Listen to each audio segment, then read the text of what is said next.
ये थी हेडलाइंस। अब देखते हैं खबरों को विस्तार से। सबसे पहली और सबसे बड़ी खबर दिल्ली से, जहां लोकतंत्र का महापर्व मनाया गया। दिल्ली वालों ने आज जमकर लोकतंत्र का त्योहार मनाया।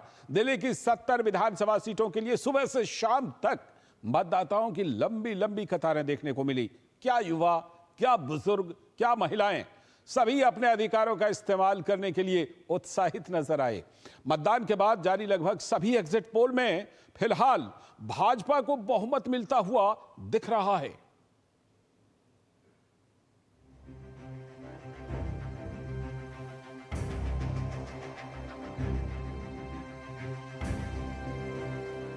दिल्ली वालों ने जमकर मनाया लोकतंत्र का उत्सव। वोटिंग को लेकर बुजुर्गों और युवाओं में दिखा जबरदस्त उत्साह। पोलिंग बूथ पर महिलाओं की दिखी लंबी लंबी कतार। दिल्ली चुनाव में फर्स्ट टाइम वोटर्स ने लिया बढ़ चढ़कर हिस्सा।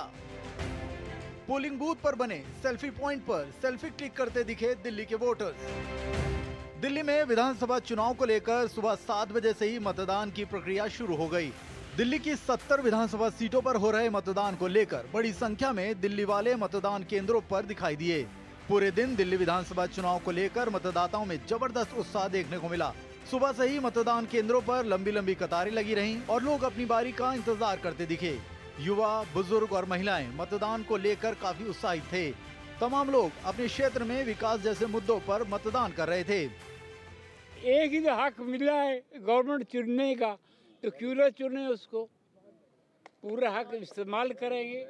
वोट तो हमेशा देना ही चाहिए। एक पर्व है, एक इलेक्शन का खाली इलेक्शन नहीं है, ये हमें हमारी जिम्मेदारी से, हमारी जवाबदेही और हमारा अधिकार, तीनों चीजें इसमें आती हैं। महिलाएं अब जागरूक हो गई हैं, बहुत प्रखर बुद्धि की है हमारी महिलाएं, तो वो समझ रही हैं कि छलावे से काम नहीं चलेगा अब।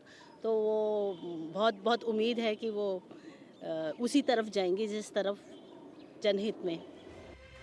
दिल्ली विधानसभा चुनाव के लिए राष्ट्रपति द्रौपदी मुर्मू, उपराष्ट्रपति जगदीप धनखड़, केंद्रीय मंत्री एस जयशंकर, हरदीप सिंह पुरी, दिल्ली की मुख्यमंत्री आतिशी, लोकसभा में नेता प्रतिपक्ष राहुल गांधी सहित अन्य गणमान्य व्यक्तियों ने मताधिकार का प्रयोग कर लोकतंत्र के इस महापर्व में भाग लिया। दिल्ली विधानसभा चुनाव में एनडीएमसी कम्युनिटी सेंटर के मतदान केंद्र में पहली बार 14 दृष्टिबाधित युवाओं ने मतदान में भाग लिया।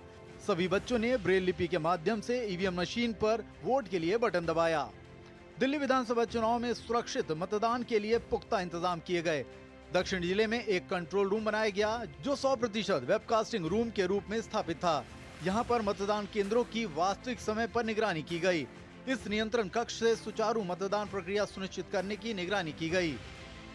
आज सारे पोलिंग स्टेशन में 100% वेबकास्टिंग है, बोथ इनसाइड एंड आउटसाइड। इसके अलावा जो पोलिंग स्टेशन मोर देन 5 एक लोकेशन पे, उसमें हम पेरिफेरल वेबकास्टिंग भी किया है। अगर आप देखा जा सकता है, इधर से हम पोलिंग स्टाफ को देख सकते हैं, वोटिंग एक टाइम कितने लोग क्यू में पोलिंग बूथ के अंदर है, एंड इधर आप देख सकते हैं क्यू में कितने लोग हैं। जैसे हमें कुछ अबनॉर्मलिटी लग रही है, हम तुरंत प्रिसाइडिंग ऑफिसर को रीच आउट कर लेते हैं जो पोलिंग स्टेशन के अंदर है। दिल्ली विधानसभा चुनाव में मुख्य मुकाबला बीजेपी, आम आदमी पार्टी और कांग्रेस के बीच है। अब देखना होगा कि जनता किसके सिर ताज सजाती है। मतों की गिनती 8 फरवरी को होगी और उसी दिन नतीजे घोषित किए जाएंगे। दिल्ली से ग्रीश इंशाना, अमरिंद्र के साथ मुकेश शुक्ला की रिपोर्ट, डीडी न्यूज। तो अब